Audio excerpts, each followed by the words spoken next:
Hello students, welcome back to our YouTube channel the best study. आज की इस video में हम हमारी क्लास 10th का बुक का चैप्टर नंबर 10 पढ़ने जा रहे हैं, जिसको स्वयं प्रकाश जी ने लिखा है और इस चैप्टर का नाम है नेताजी का चश्मा।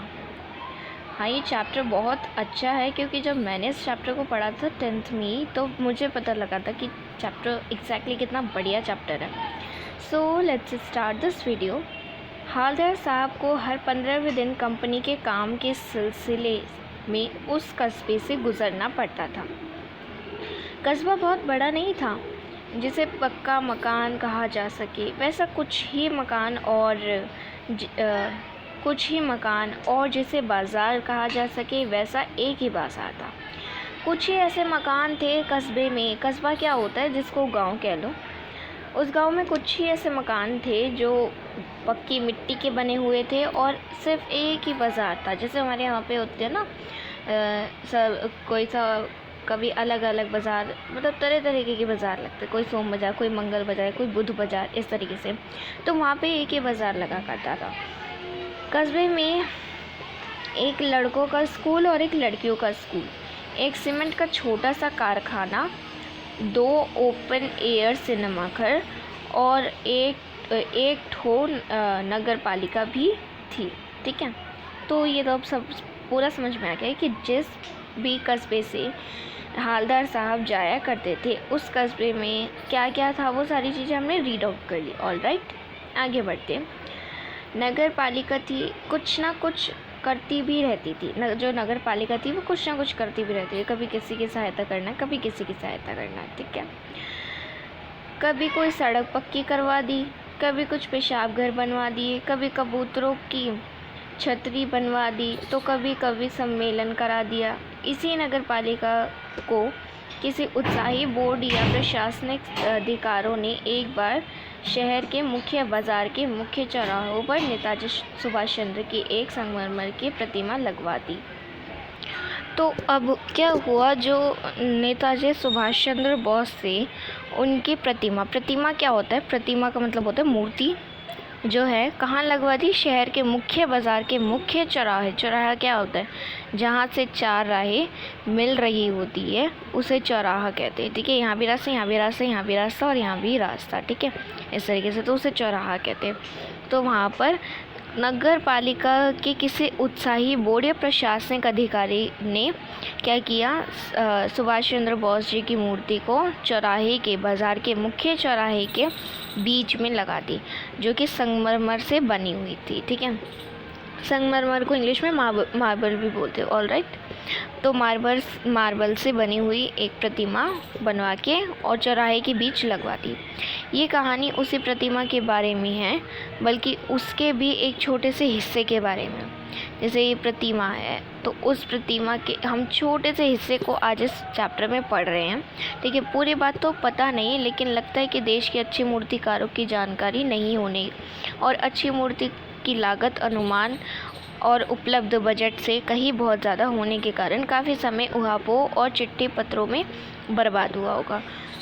तो क्या होता है कि मतलब वो कहते हैं कि लेखक कहते हैं कि पूरी बात तो पता नहीं, लेकिन लगता है कि देश के अच्छे मूर्तिकारों की जानकारी नहीं होने और अच्छी मूर्ति की लागत अनुमान और उपलब्ध बजट से कहीं बहुत ज़्यादा होने के कारण काफ़ी समय उहापोह मतलब होता है तो बातचीत चलना, झगड़ा सा से चलना और चिट्ठी पत्री में बर्बाद हुआ होगा। तो काफ़ी समय जो था उहापोह में बर्बाद हुआ होगा।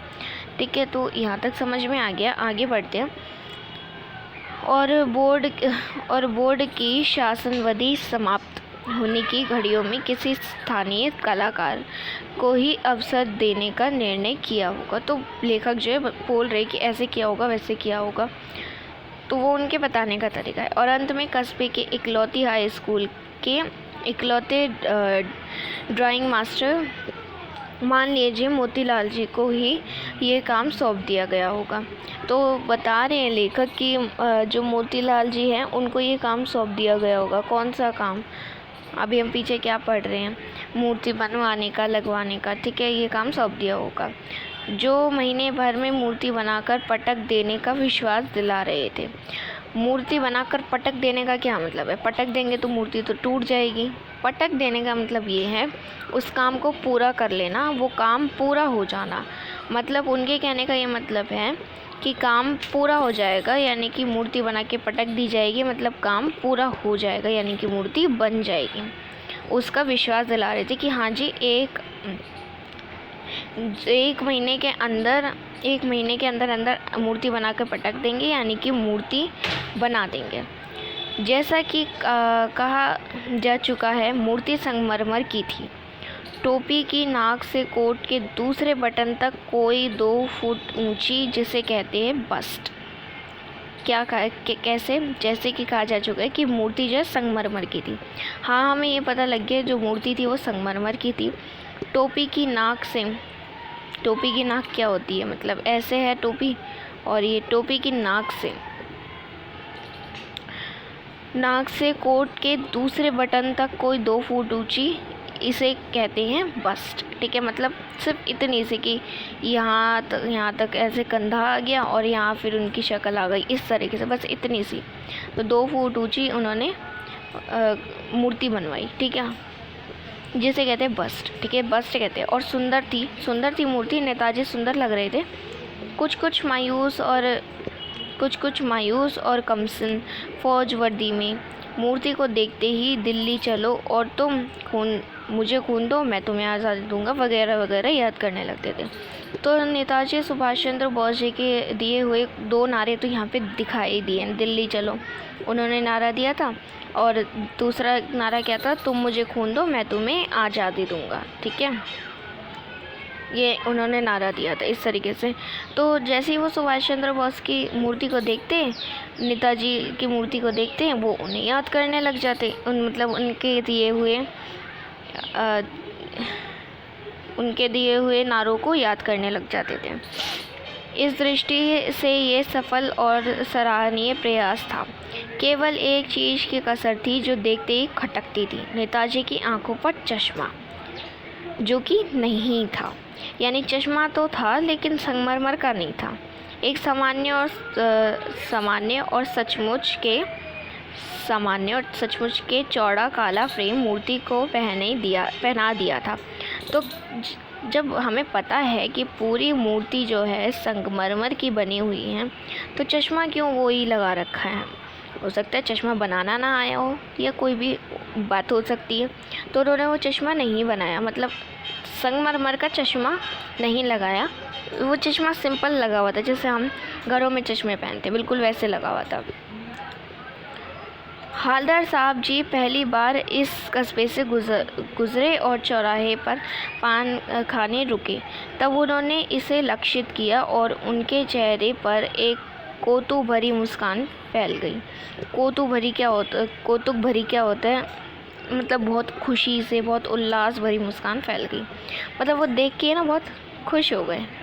तो यहाँ तक हमने पढ़ लिया, समझ लिया। ठीक है, कौतुक भरी मुस्कान फैल गई। किसके मुंह पे मुस्कान फैल गई थी? नेताजी के मुंह पे। ठीक है, वाह भाई, यह आइडिया भी ठीक है। मूर्ति पत्थर की लेकिन चश्मा रियल।